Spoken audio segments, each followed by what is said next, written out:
Hi viewers, ఎలా ఉన్నారు? బాగున్నారా? అందరూ బాగుండాలని కోరుకుంటూ కేఆర్ఎన్ స్టోరీస్ నచ్చితే లైక్ చేయండి, కామెంట్ చేయండి, సబ్స్క్రైబ్ చేయండి. తర్వాత టాపిక్ అంగాంగ వర్ణంగా మీదకు వెళ్ళింది. అతను పంపిస్తున్న మెసేజ్లకి సిగ్గుతో బుగ్గలు ఎరువెక్కగా ఒళ్ళంతా వెచ్చని ఆవిర్లు అలుముకున్నాయి వసుధకి. అతని గొంతు వినాలి అనే తాపత్రయం ఎక్కువయింది. బాత్రూంలోకి వెళ్ళి ఫోన్ చేసింది.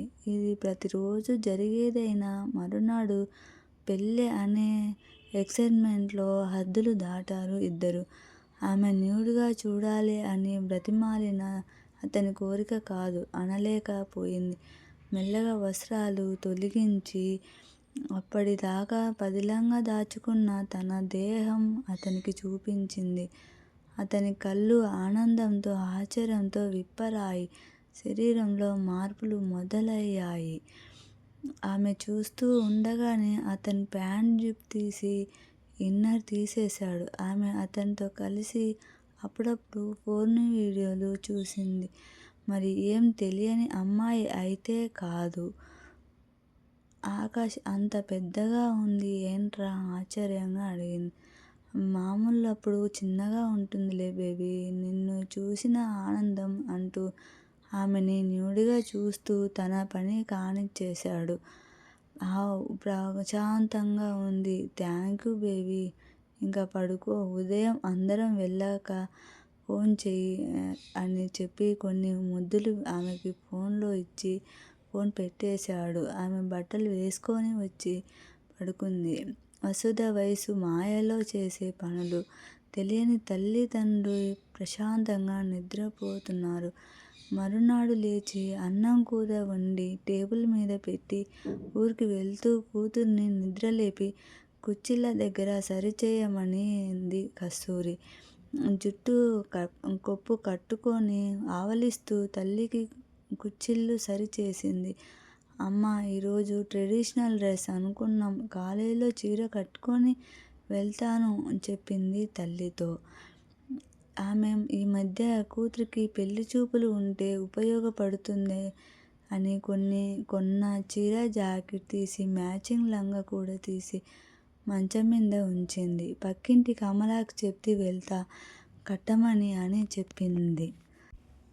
ఆమె బుగ్గల్లాగి నా బంగారం నువ్వు అని బాత్రూంలో దూరింది వసుధ.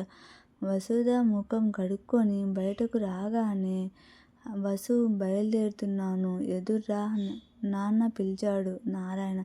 ఆయన కూతురు అంటే పంచ ప్రాణాలు. ప్రతిరోజు కూతురు ఎదురురానిది కాలు బయట పెట్టరు.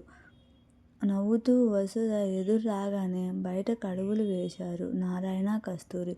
తలుపు బోల్ట్ పెట్టి స్నానం చేసి నైట్ డ్రెస్ వేసుకొని రవి తిన్నాక బాక్స్ ఇచ్చి పాలు కలిపి ఇచ్చింది. పాలు తాగి రెడీ అయ్యి పక్క ఎదురు రావే అన్నాడు రవి. తండ్రి నుండి వచ్చిన అలవాటు రవికి, అక్కడ్నుంచే ఇష్టం. నవ్వుతూ ఎదురు వచ్చి రవిని పంపించి అతను వెళ్ళిపోయాక చీర జాకెట్ లంగా తీసుకొని తలుపు వేసి పక్కింటి కమలా ఆంటీ దగ్గరకు వెళ్ళింది. వసుధ పెళ్ళికి రెడీ అవ్వడానికి. పక్కింటి కమలగారికి వసుధ అంటే చాలా ఇష్టం. చురుకైన అమ్మాయి, బాగా చదువుతుంది, పెద్దవాళ్ళ పట్ల గౌరవం చూపిస్తుంది, మాట్లాడడం, ఇంట్లో తల్లికి అన్ని పనుల్లో సహాయం చేయడం, తమ్ముడితో ప్రేమగా ఉండడం అన్ని విషయాల్లో నచ్చుతాయి. ఆమెకి కొడుకు ఉంటే వసుధని కోడల్ని చేసుకోవాలి. నేనెంత ఇష్టం కమల ఒక ప్రైవేట్ టీవీ ఛానల్లో న్యూస్ రీడర్గా పనిచేస్తుంది. కమల వసుధకి చీర కట్టి అందంగా జడ వేసింది. పెరట్లో జాజులతో కట్టిన మాల ఆమె జడని మరింత అందంగా మార్చింది. లైట్ మేకప్ కూడా చేసి రెడీ చేసింది.